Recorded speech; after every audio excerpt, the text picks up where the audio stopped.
Good morning, hope you're all well. It's Friday, it's the race day of the 50 fly, and so it's the last day of this kind of Nationals Week mini series. So I hope you've been enjoying it.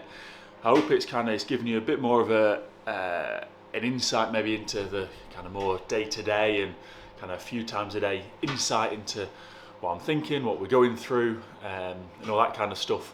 So yeah, if you've watched all 5, thank you very much. If you haven't, then please feel free to go back, and I've made a playlist of all the this whole week, so you can go and watch them all. Kill an hour or a couple of hours for you.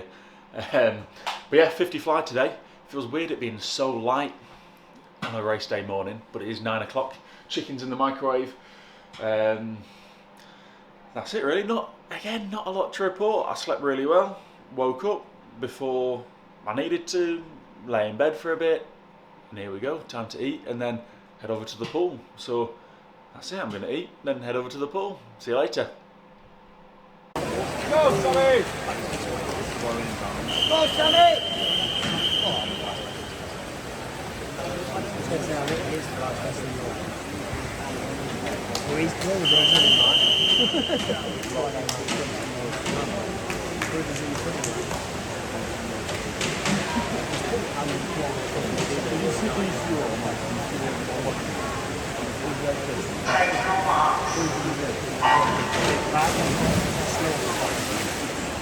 Nothing event 15 butterfly Lewis Fraser in lane 4, looking for any advance on the 23.7 that we saw in the previous heat. 25 meters complete already with his head down and on the ramp taking the out for Lewis Fraser in lane 4. Jim Fraser's one there replaced by Lewis Fraser. Definitely going to be Lewis Fraser of Swansea to take the win on this 50.23.84 for Fraser.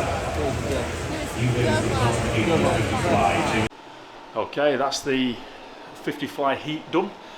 Kind of not too bad. So at trials I was 24.31, 24.34. That was 24.37. But I think watching it, kind of the way I swam it, the actual swim itself was better. It was kind of smooth. It was less just kind of spinning, less kind of wasted aggression. And so yeah, really happy with that. That's been a focus for the last few months, is kind of keeping the rate under control. So really it's for my final then, all my thoughts are just deliver the same again, but with more aggression, but not aggression on the rate, just aggression on the drive. I think actually as well, when I watched that back, and I don't know if you saw that looking at it just now, is that I broke out quite significantly before 15, and I think that's just me being overexcited for the race and just starting the kicks early. So I think they're just again, it's all mental. It's all kind of keeping that composure and then kicking. And I think actually because I breathed, so when I remove that breath for later, I think the extra distance the breath gives me, the being calmer off that breakout will cancel it out and actually probably set me further down the pool so that I can be more aggressive on that drive and then hit the wall still on that full stroke. So that's the plan for today. I've got some beef, of course, on the go, and then that's it. I've got about just over 3 hours until the race, and then yeah, so really again it's staying calm. I went back to bed after the swim, but I didn't sleep.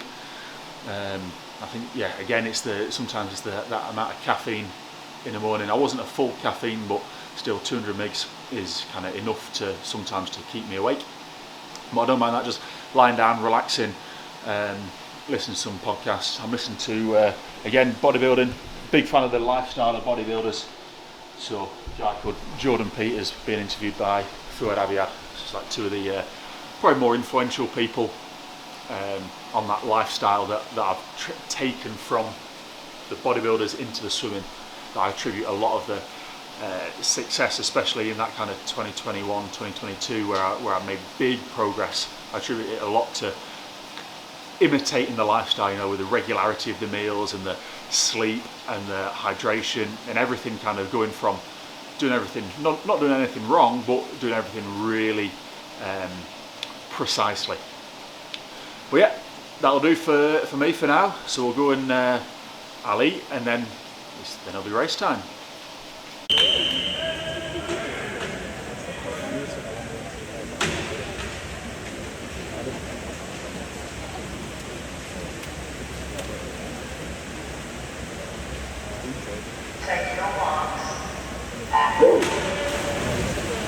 Jacob Peters Olympian goes in lane 4. It's Fraser is in lane 5.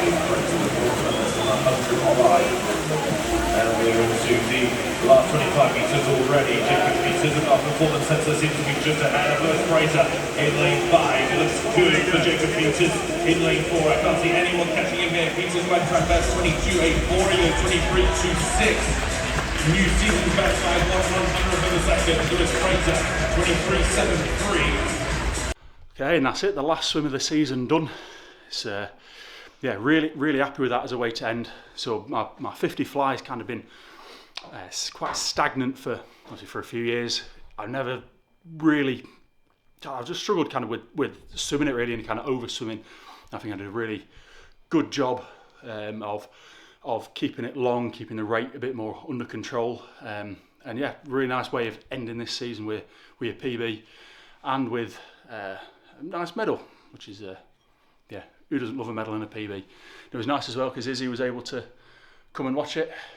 Obviously she's long suffering with me swimming and kind of having to put up with all that and come and sit in boiling hot Ponds Forge, and yeah, so to actually finish on a PB is really nice. And my mum and dad and my sister would have been able, they just had to go on holiday instead. So who can blame them?